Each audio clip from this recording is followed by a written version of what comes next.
दर्द का जो इलाज है ना वो दर्द में ही है।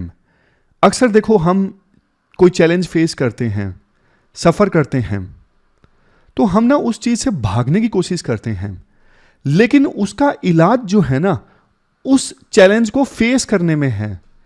जैसे कोई स्पोर्ट्स पर्सन है, उसको इंजरी हो गई, इंजरी का इलाज कैसे होता है? जो डॉक्टर होता है ना वो स्पोर्ट्स पर्सन को बोलता है स्ट्रेच कीजिए। स्ट्रेच करने से एक बार दर्द बढ़ जाता है, एक बार के लिए बहुत ज़्यादा दर्द हो जाता है। या फिर डॉक्टर मसाज करता है जहां पे दर्द होता है, तो उससे भी एकदम से दर्द बढ़ जाता है, लेकिन बाद में ना वो दर्द ठीक हो जाता है। अनेकों एग्जाम्पल्स हैं अलग अलग डायमेंशन में। जैसे देखो कोई पर्सन है, उसने किसी अपने को खो दिया, उसको बहुत ज़्यादा दुख है, लेकिन वो उस दुख को एक्सप्रेस नहीं करेगा ना, तो अंदर ही अंदर वो पेन जो है वो बढ़ता जाएगा बढ़ता जाएगा। लेकिन जब वो पर्सन इस दुख को किसी के आगे एक्सप्रेस कर देगा ना, रो देगा, तो उस समय जब रोएगा, जब एक्सप्रेस करेगा तो एकदम से ज्यादा दुख होगा, लेकिन बाद में जो अंदर ही अंदर दुख पनप रहा था ना वो खत्म हो जाएगा। तो यही कोट है, the cure for pain is in the pain. Date आज की है 20 फरवरी 2024। आज हम 3 इश्यूज काफी बढ़िया बढ़िया डिस्कस करेंगे। सबसे पहले देखो इंडियन एक्सप्रेस का इशू डिस्कस करेंगे सी राजा मोहन से संबंधित। आज के समय में मिनिस्ट्री ऑफ एक्सटर्नल अफेयर 3 तरह की डिप्लोमेसी पे फोकस ज्यादा करने लगी है। पहला डिस्कोर्स डिप्लोमेसी, दूसरा इंटेलिजेंस डिप्लोमेसी, तीसरा नेवल डिप्लोमेसी। डिटेल से इस इशू को डिस्कस करेंगे। दूसरा देखो 80% जो इंजीनियरिंग ग्रेजुएट्स है ना वो नॉन टेक्निकल जॉब करते हैं, यानी अपनी फील्ड में जॉब करते ही नहीं है, सर्विस सेक्टर में जॉब करते हैं। आज के समय में इंजीनियर्स जैसे रिटेल में, इंश्योरेंस में, बैंक में, लेकिन इसके लिए एक अलग से डिग्री लॉन्च की जा सकती है, सर्विस इंजीनियरिंग। तो हिंदू का ये आर्टिकल है। और सबसे लास्ट जो आर्टिकल है वो एल्डर केयर से संबंधित है। चलिए डिटेल से अब डिस्कशन स्टार्ट करते हैं। आज की डिस्कशन में first important article Indian express से सी राजा मोहन का है। आप देखो जीएस पेपर सेकंड के इस टॉपिक से आर्टिकल को रिलेट कर सकते हो। शुरुआत में राइटर के द्वारा कंटेक्स्ट बताया जाता है कि इंडियन डिप्लोमेसी से संबंधित 3 इंपॉर्टेंट चीजें होने वाली हैं। सबसे पहले रायसीना डायलॉग। रायसीना डायलॉग 2016 के बाद से ही हर साल आयोजित होता है और इसे ऑर्गेनाइज किया जाता है ऑब्जर्वर रिसर्च फाउंडेशन के द्वारा, जो कि एक थिंक टैंक है। मिनिस्ट्री ऑफ एक्सटर्नल अफेयर मदद करती है। अब देखो इस डायलॉग में ना विभिन्न देशों के स्कॉलर्स, मिनिस्टर्स, ऑफिशियल्स, बिजनेसमैन वो सब आते हैं पार्टिसिपेट करने के लिए, खास करके वो लोग जिनको इंडिया में इंटरेस्ट है। कल मैंने आपको यह भी बताया था कि ग्रीस के जो प्राइम मिनिस्टर हैं वो भी इस एनुअल ऑब्जर्वर रिसर्च फाउंडेशन में पार्टिसिपेट कर रहे हैं। चलो ये तो हुई एक चीज, रायसीना डायलॉग। दूसरी चीज क्या? मल्टीलेटरल नेवल एक्सरसाइज, जिसका नाम है मिलन। मिलन आयोजित होगी बे ऑफ बंगाल में और बहुत सारे देश इस एक्सरसाइज में पार्टिसिपेट करेंगे।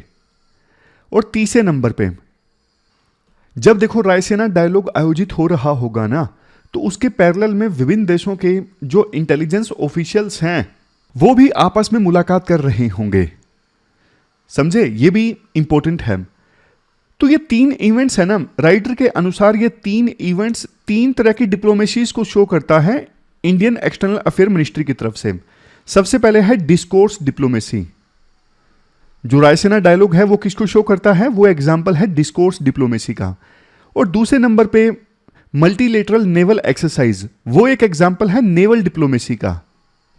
और तीसरे नंबर पे विभिन्न देशों के इंटेलिजेंस ऑफिशियल्स के बीच में मुलाकात, ये एक एग्जाम्पल है इंटेलिजेंस डिप्लोमेसी का। अब इन तीनों तरह की डिप्लोमेसीज को हम थोड़ा डिटेल से जानते हैं। सबसे पहले बात करते हैं डिस्कोर्स डिप्लोमेसी की। डिस्कोर्स डिप्लोमेसी, डिस्कोर्स का मतलब क्या होता है? डिस्कोर्स का मतलब होता है बातचीत। तो देखो इस रायसीना डायलॉग में क्या होगा? होगी तो बातचीत होगी, लेकिन इंडिया सेंट्रिक बातचीत होगी। तो over the period of time ना इंडिया को यह समझ में आ गया है कि वर्ल्ड में डिस्कोर्स सेट करना, नैरेटिव सेट करना कितना ज्यादा इंपॉर्टेंट है। इस वजह से इंडिया ने वर्ल्ड में दूसरे डायलॉग्स को देख के, जैसे संग्रीला डायलॉग है, ये एशियन सिक्योरिटी इश्यूज पे फोकस करता है। इसके अलावा म्यूनिक सिक्योरिटी कॉन्फ्रेंस है, ये यूरोप के इश्यूज पे फोकस करती है कॉन्फ्रेंस, रेगुलर आयोजित होती हैं। उसी प्रकार से एस्पेन सिक्योरिटी फोरम है, अमेरिकन सिक्योरिटी पे फोकस करती हैं। तो इंडिया ने भी अपना ही अलग से एक डायलॉग चालू कर दिया, रायसीना डायलॉग, जो अब हर साल आयोजित होता है। मकसद इंडिया का यह था ये डायलॉग चालू करने से कि भैया इंडिया सेंट्रिक नैरेटिव सेट करो वर्ल्ड में।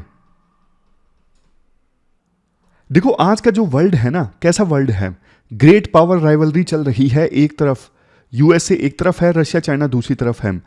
ग्लोबल इकोनॉमिक ऑर्डर डगमगा गया है, ग्लोबलाइजेशन को चैलेंज मिला है, मिलिट्री क्राइसिस डीप हो रही हैं वर्ल्ड में, एग्जाम्पल रशिया यूक्रेन वार। तो ऐसे वर्ल्ड में ना जब आप विभिन्न देशों के साथ में नोट्स एक्सचेंज करते हो कि भैया हमारी ये सोच है, आप क्या कर रहे हो, दूसरे देशों के साथ दूसरे देशों के ऑफिशियल्स को बुला के आपस में बातचीत करते हो, तो एक तो देखो ट्रस्ट पैदा होता है, लोगों को आपके बारे में पता लगता है।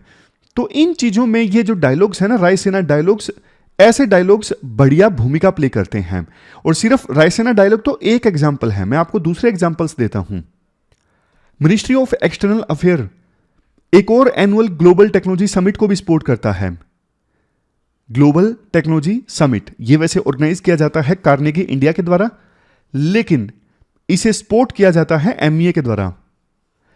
इस एनुअल समिट में ना टेक्नोलॉजी, पॉलिसी, जियोपॉलिटिक्स से संबंधित जो इश्यूज होते हैं ना, मतलब पॉलिसी और जियोपॉलिटिक्स संबंधित इश्यूज जिनमें टेक्नोलॉजी का रोल है, तो ऐसे इश्यूज पे चर्चा होती है इस ग्लोबल टेक्नोलॉजी समिट में। इसके अलावा पुणे इंटरनेशनल सेंटर एक एनुअल एशिया इकोनॉमिक डायलॉग आयोजित करता है, इसको भी एमईए सपोर्ट करता है। और इंडिया फाउंडेशन जो एक दूसरा थिंक टैंक है, ये सारे थिंक टैंक है, इंडिया फाउंडेशन एक थिंक टैंक है, पुणे इंटरनेशनल सेंटर एक थिंक टैंक है, कार्नेगी इंडिया एक थिंक टैंक है, ऑब्जर्वर रिसर्च फाउंडेशन एक थिंक टैंक है। तो इन अलग अलग थिंक टैंक्स के द्वारा ये डायलॉग, ये कॉन्फ्रेंस आयोजित की जाती है, लेकिन मिनिस्ट्री ऑफ एक्सटर्नल अफेयर इन्हें सपोर्ट करती है। फायदा क्या होता है, जैसा मैंने आपको बताया, परसेप्शन सेट करने में मदद करती हैं ये कॉन्फ्रेंसेस, डायलॉग्स, नेटवर्क बनते हैं दूसरे देशों के ऑफिशियल्स के साथ में, तो इस प्रकार से मददगार साबित होती है ये पूरी डिप्लोमेसी जिसका नाम है डिस्कोर्स डिप्लोमेसी। समझ गए? अगर यूपीएससी क्वेश्चन पूछ ले डिस्कोर्स डिप्लोमेसी क्या है, तो आप अब बता सकते हो। अब देखो दूसरे तरह की डिप्लोमेसी की बात करते हैं, नेवल डिप्लोमेसी। जो ये मिलन एक्सरसाइज है ना, ये बहुत ही पुराना एग्जाम्पल है नेवल डिप्लोमेसी का। सबसे पहले इंडिया ने स्टार्ट की थी ये एक्सरसाइज 1995-96 के आसपास, एग्जैक्टली मैं आपको बताता हूं, 1995 में। 1995 में इंडिया ने ये एक्सरसाइज स्टार्ट की थी और शुरू में सिर्फ 4 देशों ने पार्टिसिपेट किया था, Indonesia, Singapore, Sri Lanka, Thailand. Exercise हुई थी अंडमान एंड निकोबार आइलैंड्स के वाटर में। लेकिन धीरे धीरे नए नए देश ऐड होते गए इस मिलन एक्सरसाइज में। 2022 के एडिशन में ना 39 कंट्रीज ने पार्टिसिपेट किया इस एक्सरसाइज में, और इस बार तो 50 कंट्रीज पार्टिसिपेट करेंगे, 50। तो काफी इंपॉर्टेंट है ये एक्सरसाइज। देखो जब कोल्ड वार समाप्त हुआ ना 1990-91 में, और ग्लोबलाइजेशन की बाहर आ गई पूरी दुनिया में, और इंडिया भी उसमें बहने लगा, हमारे देश में भी एलपीजी रिफॉर्म्स आए, तो उस समय ना इंडियन मिलिट्री में, अब इंडियन मिलिट्री में तो एयरफोर्स भी आती है, आर्मी भी आती है, इंडियन मिलिट्री में नेवी सबसे पहली आर्म्ड फोर्स थी जिसने दूसरे देशों की नेवीज के साथ में संबंध बनाने स्टार्ट किए, कोऑपरेट करना स्टार्ट किया। आर्मी और एयरफोर्स ने बाद में स्टार्ट किया। तो इंडियन नेवी ने जब दूसरे देशों की नेवीज के साथ में कोऑपरेशन स्टार्ट किया ना, तो इंडिया पहले तो देखो कोल्ड वार में आइसोलेशन में रहता था, ज़्यादा दूसरे देशों की नेवी, आर्मी इनके साथ में डील नहीं करता था। बट फिर कोल्ड वार के ख़त्म होने के बाद इंडिया इस आइसोलेशन वाली अप्रोच से बाहर आ गया, और इंडियन नेवी ने शुरुआत की। इंडियन नेवी ने यूएस के साथ मालाबार एक्सरसाइज एनुअली कंडक्ट करना स्टार्ट किया। बाद में ये मल्टीलेटरल मिलन एक्सरसाइज आयोजित करना स्टार्ट किया। तो इन एक्सरसाइजेज से इंडिया ना इंडो पैसिफिक रीजन में अपनी पावर शो कर सका। देखो इन एक्सरसाइजेज कंडक्ट करने से, इन एक्सरसाइजेज में हिस्सा लेने से फायदा ये होता है, इंडिया विभिन्न देशों के सामने अपनी नेवल पावर को दिखा सकता है। इसके अलावा इंडियन ओशन में अपनी इंपॉर्टेंस, अपनी स्ट्रेटेजिक लोकेशन को दिखा सकता है। तो ये सब फायदे होते हैं इस नेवल डिप्लोमेसी के। और इंडिया का फोकस काफ़ी ज़्यादा है आज के समय में नेवल डिप्लोमेसी पर। अब तीसरे टाइप की डिप्लोमेसी की बात करते हैं, इंटेलिजेंस डिप्लोमेसी। देखो, इंटेलिजेंस एजेंसीज का रोल ना नेशनल सिक्योरिटी में बहुत बड़ा होता है, ना सिर्फ आज के समय में बल्कि एंशियंट टाइम्स से ही ना intelligence agencies first line of defence का काम करते हैं अगेंस्ट एक्सटर्नल थ्रेट्स और even internal threats. Intelligence statecraft का एक इंपॉर्टेंट पार्ट है। जैसे देखो, आज के समय में इंपॉर्टेंस इसलिए बढ़ गई है क्योंकि आज के समय में इंटरनेशनल टेररिज्म बढ़ गया है, क्रॉस बॉर्डर क्रिमिनल नेटवर्क देखने को मिलते हैं। मतलब दो देशों के क्रिमिनल्स के बीच में आपस में अलायंस या फिर क्रिमिनल्स के गैंग जो एक देश में ऑपरेट नहीं करते, कई सारे देशों में एक साथ ऑपरेट करते हैं। विभिन्न देशों के बीच में इकोनॉमिक कंपटीशन बढ़ गया है। फॉर एग्जांपल चाइना, इंडिया को आवश्यकता पड़ती है अपने इंटेलेक्चुअल प्रॉपर्टी को प्रोटेक्ट करने की। तो ऐसी सिचुएशन में ना इंटेलिजेंस का रोल और भी ज्यादा बढ़ गया है। अब इंटेलिजेंस डिप्लोमेसी होती क्या है? जैसे देखो, विभिन्न देशों के इंटेलिजेंस ऑफिशियल्स आपस में मिलते हैं, इंटेलिजेंस शेयर करते हैं, रणनीति बनाते हैं मिलके, और इसके अलावा डिप्लोमेटिक पर्पजेस को मिलके सर्व करते हैं। जैसे इंडिया और इजराइल के ऑफिशियल्स आपस में मिलेंगे, इंटेलिजेंस वाले। हो सकता है इंटेलिजेंस जो इजराइल वाले हैं वो कुछ इंडियन इंटेलिजेंस की मदद करें, इंडियन इंटेलिजेंस वाले हैं वो इजराइल वालों की मदद करें। तो ये सब चीजें होती हैं जब वो एक साथ बैठते हैं, चर्चा करते हैं। तो यही है इंटेलिजेंस डिप्लोमेसी। आप एग्जांपल देखिए, जैसे देखो यूएस का फाइव आइज अलायंस है ना, जिसमें ऑस्ट्रेलिया, कनाडा, न्यूजीलैंड, यूके ये सब आपस में इंटेलिजेंस शेयर करते हैं। ये एग्जांपल ही तो है, और क्या है इंटेलिजेंस डिप्लोमेसी का। ये सब इंग्लिश बोलने वाले देश हैं जो आपस में इंटेलिजेंस शेयर करते हैं। यूएस तो इस चीज का बहुत ज्यादा इस्तेमाल करता है, क्योंकि ना यूएस उन देशों के साथ में भी कोऑपरेशन चाहता है जो यूएसए के अलायंस में शामिल नहीं है, जो यूएसए के मित्र देश नहीं है, अलाय कंट्रीज नहीं है, उनके साथ भी यूएसए कोऑपरेशन चाहता है। तो फिर उसमें इंटेलिजेंस ऑफिशियल्स मेन भूमिका निभाते हैं। मैं आपको एग्जांपल देता हूं। मान लीजिए कोई देश है, कोई भी मान लीजिए वियतनाम मान लीजिए, जो अभी यूएस का अलाय कंट्री नहीं है, रिलेशन हालांकि अच्छे हैं। तो ना यूएस के पास कोई इंटेलिजेंस इंफॉर्मेशन होगी, तो यूएस के जो इंटेलिजेंस ऑफिशियल्स हैं वो वियतनाम के इंटेलिजेंस ऑफिशियल से डील करेंगे, बताएंगे कि भैया आपके देश में ये गलत होने वाला है, आप ठीक कर लीजिए, हम आपको बता रहे हैं। तो वियतनाम की गुडविल जनरेट होगी यूएस के प्रति। लास्ट में राइटर बोलते हैं इवन इंडिया के लिए भी इंटेलिजेंस डिप्लोमेसी काफ़ी ज़्यादा इंपॉर्टेंट हो गई है, क्योंकि सिक्योरिटी संबंधित चैलेंजेस बढ़ते जा रहे हैं। और इंडिया की जो स्ट्रेटजी है अभी रीजनल लेवल पे भी और ग्लोबल लेवल पे भी कोलिशन बनाने हैं, नए नए पार्टनर बनाने हैं। तो उस स्ट्रेटजी में भी इंटेलिजेंस डिप्लोमेसी की भूमिका काफ़ी ज़्यादा अहम है। इसके बाद नेक्स्ट आर्टिकल देखो, काफ़ी ज़्यादा इंटरेस्टिंग है और सर्विस सेक्टर से संबंधित क्वेश्चन आता है ना, तो इस आर्टिकल से आपको काफ़ी इंपॉर्टेंट पॉइंट्स मिलेंगे। आप जीएस पेपर 3 के इस टॉपिक से आर्टिकल को रिलेट कर सकते हो। देखो, हमारे देश में ना सर्विस सेक्टर बहुत तेजी से इवॉल्व हुआ है, और सर्विस सेक्टर आज के समय में देश की ग्रोस वैल्यू एडिड में ना, यानी जीवीए में कितना कंट्रीब्यूट करता है? 53%। और इंडस्ट्रियल सेक्टर का कंट्रीब्यूशन देश की ग्रोस वैल्यू एडिड में सिर्फ 28% है। लेकिन देखो, जीवीए में कंट्रीब्यूशन 53%, एम्प्लॉयमेंट कितना प्रोवाइड करता है सर्विस सेक्टर? देश में जितना एम्प्लॉयमेंट है ना, उसका 31% एम्प्लॉयमेंट प्रोवाइड करता है सर्विस सेक्टर, और इंडस्ट्रियल सेक्टर प्रोवाइड करता है टोटल एम्प्लॉयमेंट का 25% एम्प्लॉयमेंट। और सर्विस सेक्टर में ग्रोथ आई है वो सिर्फ आईटी सर्विसेज में नहीं है, अलग अलग सर्विसेज जैसे देखो retail, telecom, consulting, hospitality, banking, health care, ये सारे क्या हैं? ये सब एग्जांपल्स हैं सर्विस सेक्टर के। और इंडिया इतना स्ट्रांग है सर्विस सेक्टर में कि इंडिया सर्विसेज को एक्सपोर्ट भी करता है बहुत सारे देशों में। इंडिया के सर्विस प्रोफेशनल्स की काफ़ी डिमांड है, बहुत लोग बाहर जाते हैं काम करने के लिए। इंडिया की कंपनीज यहां से बैठे बैठे दूसरे देशों में सर्विसेज प्रोवाइड करती हैं, जैसे टीसीएस, इन्फोसिस जो हैं, ये यूके गवर्नमेंट के, यूएसए गवर्नमेंट के प्रोजेक्ट्स लेते हैं। चलो, ये तो हुआ बैकग्राउंड। अब राइटर थोड़ा मुद्दे पे आते हैं। राइटर कहते हैं देश में देखो सिर्फ 57% जो इंजीनियरिंग ग्रेजुएट्स हैं ना, वो एम्प्लॉयमेंट देने लायक हैं।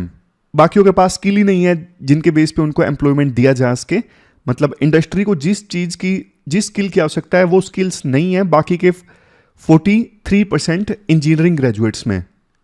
एक और आंकड़ा, all India council for technical education की रिपोर्ट कहती है हमारे देश में टोटल जितनी इंजीनियरिंग की सीट्स है ना, मुश्किल से 60% सीट्स भर पाती हैं और 40% इंजीनियरिंग की सीट्स हमारे देश में खाली रहती हैं, कोई एडमिशन लेने वाला नहीं है। ये हाल है। लेकिन अब आता है सबसे ज्यादा चुकाने वाला आंकड़ा। सबसे ज्यादा चुकाने वाला आंकड़ा क्या है? 80% ग्रेजुएट इंजीनियर्स जो है ना, मतलब 80% ग्रेजुएट इंजीनियर्स, वो देखो नॉन टेक्निकल जॉब करते हैं, टेक्निकल जॉब करते ही नहीं है। आज के समय में आप देखोगे यूपीएससी में या फिर एसएससी में, दूसरे गवर्नमेंट एग्जाम्स की तैयारी में आपको इतने सारे इंजीनियर्स मिलेंगे।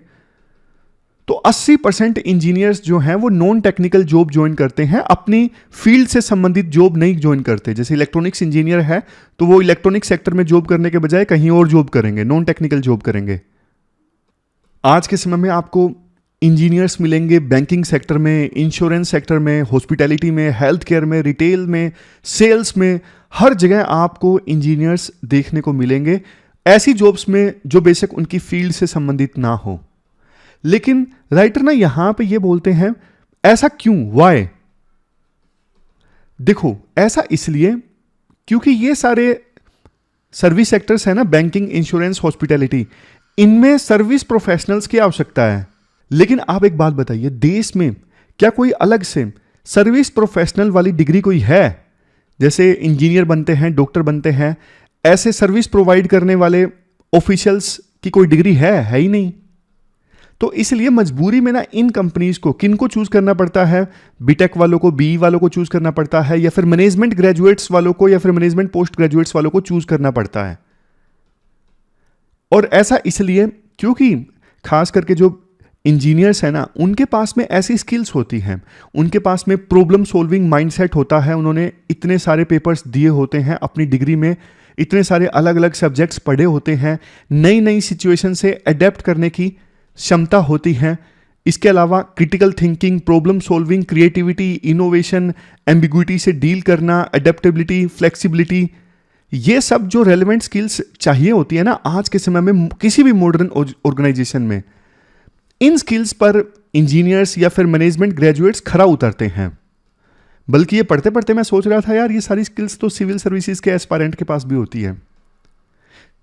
जैसे मैं आपको एग्जांपल देता हूं, आजकल ना मोबाइल में नए नए फंक्शंस आते हैं, हमें नहीं पता कई बार ये क्या फंक्शन आया है मोबाइल का, क्या आया है क्या नहीं आया, लेकिन हमें एग्जैक्टली ये पता है कैसे नए फंक्शन के बारे में जानना है, रिसर्च कैसे करनी है। क्योंकि हम पढ़ते पढ़ते ना बहुत बार इश्यूज के बारे में रिसर्च करते हैं, तो हमारा रिसर्च पार्ट सिविल सर्विसेज के एस्पायरेंट्स का इतना स्ट्रांग हो जाता है कि ना बेशक उन्हें किसी चीज के बारे में नहीं पता हो, लेकिन उन्हें एक टाइम दे दिया जाए ना कि आपके पास 1 दिन है, 2 दिन है, तो वो किसी भी इश्यू में ना बढ़िया से रिसर्च करके उसको जान लेंगे, चाहे वो नई टेक्नोलॉजी हो या फिर कुछ भी हो। और वो सारी स्किल्स जो राइटर पहले इंजीनियर्स के बारे में बता रहे थे, जैसे problem solving mindset, critical thinking, ये सब, क्रिएटिविटी, इनोवेशन, ये सिविल सर्विसेज के एस्पायरेंट्स के पास भी होती हैं। आप कमेंट बॉक्स में बताओ सही बोल रहा हूं या गलत बोल रहा हूं। खैर मुद्दे पे आते हैं। राइटर कहते हैं देखो 80% इंजीनियर्स नॉन टेक्निकल जॉब में काम कर रहे हैं। ये चीज सही तो नहीं है। तारीफ तो चलो उन्होंने कर दी इंजीनियर्स की, लेकिन ये देश के लिए चीज सही नहीं है।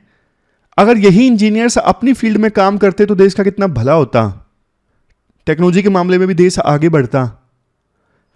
और दूसरी चीज देखो, सर्विस इंडस्ट्री को ना ऐसे प्रोफेशनल्स की आवश्यकता है। इंजीनियर्स काम कर लेंगे, चलो ठीक है, जुगाड़ कर लेंगे, बट देखो सर्विस इंडस्ट्री को ऐसे लोगों की आवश्यकता होती है जिनकी कम्युनिकेशन स्किल्स अच्छी हों, सर्विसेज में जिनको महारत हासिल हो, जैसे होटल मैनेजमेंट वाले होते हैं, उनको स्पेशली डिग्री में यही सिखाया जाता है कि क्लाइंट्स को कैसे सर्व करना है। इंजीनियर्स काम चला तो लेते हैं, लेकिन उनको इस चीज में महारत नहीं होती। तो राइटर ना ये बोलते हैं अलग से आप एक डिग्री लॉन्च करो सर्विस प्रोफेशनल्स के लिए। हमारे देश में सर्विस इंडस्ट्री जब इतना ग्रो कर रही है, तो सर्विस इंडस्ट्री में जिस टाइप के प्रोफेशनल्स की आवश्यकता है, आप वो डिग्री क्यों नहीं लॉन्च कर देते? उस सर्विस स्पेसिफिक डिग्री में आप स्टूडेंट्स को ये सारी चीजें सिखा सकते हो, soft skills, business acumen, business कैसे करना है, इंडस्ट्री स्पेसिफिक नॉलेज। और अगर जॉब मान लीजिए इंडस्ट्री स्पेसिफिक है, जैसे बैंकिंग स्पेसिफिक है, इंश्योरेंस स्पेसिफिक है, तो इंडस्ट्री संबंधित नॉलेज की भी वो भी दी जा सकती है डिग्री के अंदर। या तो देखो अलग से डिग्री लॉन्च करो, या फिर एक ब्रिज कोर्स भी आप लॉन्च कर सकते हो। ब्रिज कोर्स मतलब 6 महीने का। दूसरी डिग्री जो बच्चे हासिल कर रहे हैं ना, उसके बाद अगर सर्विस इंडस्ट्री में आना है तो 6 महीने का ये ब्रिज कोर्स है, और उस ब्रिज कोर्स में ये सारी स्किल्स दी जाएं उन स्टूडेंट्स को, ताकि हमारे देश में ना सर्विस प्रोफेशनल्स और बेहतर ढंग से जो डिमांड बढ़ रही है सर्विस प्रोफेशनल्स की, उसे पूरा कर सकें, ज़्यादा अलाइंड हो, ज़्यादा स्किल्ड हो। और अगर देखो इनके करिकुलम में नई नई टेक्नोलॉजीज जैसे एआई, इंटरनेट ऑफ थिंग्स, इनको शामिल कर लिया गया ना, तो ऐसे स्टूडेंट्स की जिन्होंने ये कोर्स ज्वाइन किया है सर्विस प्रोफेशनल बनने के लिए, इनकी ना एम्प्लॉयमेंट हासिल करने की जो क्षमता है ना वो बढ़ जाएगी, खास करके फिनटेक सेक्टर में और एडुटेक सेक्टर में वो आसानी से फिर जॉब हासिल कर सकेंगे। इसके बाद राइटर कुछ और स्किल्स बताते हैं जो दी जा सकती हैं इन सर्विस प्रोफेशनल बनने वाले स्टूडेंट्स को। जैसे देखो client management, communication skills, ethical conduct, culture of professionalism and integrity, service management principles, process improvement methodologies such as lean six sigma. तो एग्जाम्पल्स आप समझ गए ना, ये सारे एग्जाम्पल्स राइटर दे के बताना चाहते हैं कि हमें ऐसे सर्विस प्रोफेशनल्स की आवश्यकता है, तो नया कोर्स भैया आप स्टार्ट कर दो। इसके बाद next article senior care reforms in India से संबंधित है। आप देखो जीएस पेपर सेकंड के इस टॉपिक से आर्टिकल को रिलेट कर सकते हो। नीति आयोग ने ना हाल ही में एक पेपर रिलीज किया था जिसका नाम था senior care reforms in India reimagining the senior care paradigm. Article discuss करना स्टार्ट करें उससे पहले थोड़ा सा डेटा पे नजर डाल लीजिए। देखो WHO के अनुसार 2015 में 60 प्लस लोगों की संख्या ग्लोबल पॉपुलेशन का 12% है। 2050 आते आते ये 22% हो जाएगा। 2025 तक हमारे देश में सीनियर सिटीजन्स की संख्या होगी 158 मिलियन, और 2050 आते आते सीनियर सिटीजन्स की संख्या हो जाएगी 319 मिलियन। इंडिया में जो डिपेंडेंसी रेशियो है ना 2025 तक तो देखो घटेगी, क्योंकि वर्किंग एज पॉपुलेशन बढ़ रही है, यानी 15 से 64 के बीच में जो पॉपुलेशन है वो बढ़ रही है। लेकिन उसके बाद फिर ना बूढ़ों की संख्या धीरे धीरे बढ़ती जाएगी, तो हमारे देश में ना डिपेंडेंसी रेशियो बढ़ के 2050 आते आते 61.22% हो जाएगी। क्वेश्चन ये उठता है कि एजिंग पॉपुलेशन का इंपैक्ट क्या है। इंपैक्ट देखो काफी सारे हैं। सबसे पहले lack of support system for elderly. देखो अब ना न्यूक्लियर फैमिलीज का चलन बढ़ रहा है, गांव से शहरों में माइग्रेशन बढ़ रहा है, तो बेचारे एल्डर्स को संभालने वाला नहीं बचता पीछे से, तो उनको कोई सपोर्ट देने वाला नहीं बचता। Next, ageing related stereotype and stigma काफी हमारे समाज में इस्टेब्लिश्ड हैं। जैसे कई बार कुछ लोग एल्डर्स को ना सोसाइटी में बर्डन मानते हैं, उनको समय नहीं दिया जाता, तो वो ज्यादा समय बिताते नहीं हैं दूसरों के साथ में, आइसोलेशन में समय बिताते हैं, तो काफ़ी सारे मेंटल हेल्थ इश्यूज से जूझने लगते हैं। Next, economy impact. अब देखो सीनियर सिटीजन्स की संख्या बढ़ रही है, तो उनका ना लेबर फोर्स में कंट्रीब्यूशन कम हो जाता है, और जो पैसा नहीं कमाता आपको पता है उसकी रिस्पेक्ट कम हो जाती है। ये समाज का कड़वा सच है। Next, digital divide. नई नई टेक्नोलॉजी आ रही है, जो एल्डर्स हैं वो देखो नई टेक्नोलॉजी नहीं चला पाते। मतलब अब जैसे फ़ोन है, फ़ोन इस्तेमाल तो कर लेते हैं, आपने देखे होंगे बहुत सारे एल्डर्स, हमारे माँ बाप भी, लेकिन उनको बेसिक फंक्शंस यूज़ करने आते हैं। मैसेज भी नहीं आता कई बार, तो फ़ोन उठाना, फ़ोन मिलाना, और इतने सारे जो स्मार्टफोन्स में फंक्शंस होते हैं वो एल्डर्स को यूज़ करने नहीं आते। इसके बाद देखो अलग अलग डोमेन्स में देखते हैं हम जो एल्डर्स हैं क्या क्या इश्यूज फेस करते हैं। जैसे हेल्थ केयर गैप्स। हमारे देश में एल्डर्स के लिए टारगेटेड इम्यूनाइजेशन प्रोग्राम नहीं है। जैसे बच्चों के लिए होता है ना टीकाकरण बच्चे का जन्म होते ही, एल्डर्स के लिए मतलब जो 60 पार हो गए उनके लिए भी तो वैक्सीन वगैरह होनी चाहिए ना, ताकि अनेकों तरह के डिजीज से वो बच सकें। एल्डर केयर का इंफ्रास्ट्रक्चर, एल्डर केयर के लिए इंफ्रास्ट्रक्चर अभी उतना नहीं है जितना होना चाहिए। डिमांड ज़्यादा है, सप्लाई कम है। नेक्स्ट, ट्रेन्ड मैन पावर की कमी है, मतलब जो एल्डर्स की केयर कर सके ऐसी वर्कफोर्स की हमारे देश में कमी है। और आपको ना इंश्योरेंस संबंधित उतने प्रोडक्ट्स नहीं मिलेंगे एल्डर्स के लिए। बहुत सारे इंश्योरेंस प्रोडक्ट्स तो स्पेशली बल्कि बोल देते हैं कि 60 से ऊपर वालों के लिए ये प्रोडक्ट नहीं है। सोशल डोमेन में क्या चैलेंजेस फेस करते हैं सीनियर सिटीजन्स? बहुत सारे एल्डर्स की ना पेंशन वगैरह नहीं होती। कुछ कानून सरकार ने बनाए हैं एल्डर्स की वेलफेयर के लिए, जैसे welfare of parents and senior citizens act 2007। इनके बारे में बहुत कम एल्डर्स को अवेयरनेस होती है कि हमारे लिए ये एक्ट बना है। फैमिली स्ट्रक्चर चेंज होने की वजह से elderly people mental, physical, social और फाइनेंशियल इनसिक्योरिटी फेस करते हैं। सोशल इनइक्वालिटी बढ़ती जा रही है। जैसे देखो, रूरल और अर्बन रीजनल डिवाइड है ना। अर्बन एरियाज में तो चलो फिर भी कुछ फैसिलिटीज मिल गए, एल्डर होम, ओल्डर होम मिल गया, लेकिन रूरल एरियाज में तो आपको भी पता है ऐसी फैसिलिटीज नहीं मिलती। लेकिन हाँ, रूरल एरियाज में आज भी रिस्पेक्ट एल्डर्स के लिए ज्यादा है, अर्बन एरियाज में कम है। सपोर्ट करने वाला इंफ्रास्ट्रक्चर अर्बन एरियाज में ज्यादा है। फिर देखो, वेरियस ऑफिसेज में जाना, ट्रांसपोर्ट का इस्तेमाल करना, एल्डर फ्रेंडली इंफ्रास्ट्रक्चर आपको नहीं देखने को मिलेगा। ट्रांसपोर्ट इंफ्रास्ट्रक्चर नहीं देखने को मिलेगा, ऑफिसेज में एल्डर फ्रेंडली इंफ्रास्ट्रक्चर आपको नहीं देखने को मिलेगा। फिर इकोनॉमिक डोमेन में चैलेंजेस की बात की जाती है। जैसे देखो, बहुत कम एल्डर्स ऐसे हैं जो हेल्थ इंश्योरेंस से कवर्ड हैं।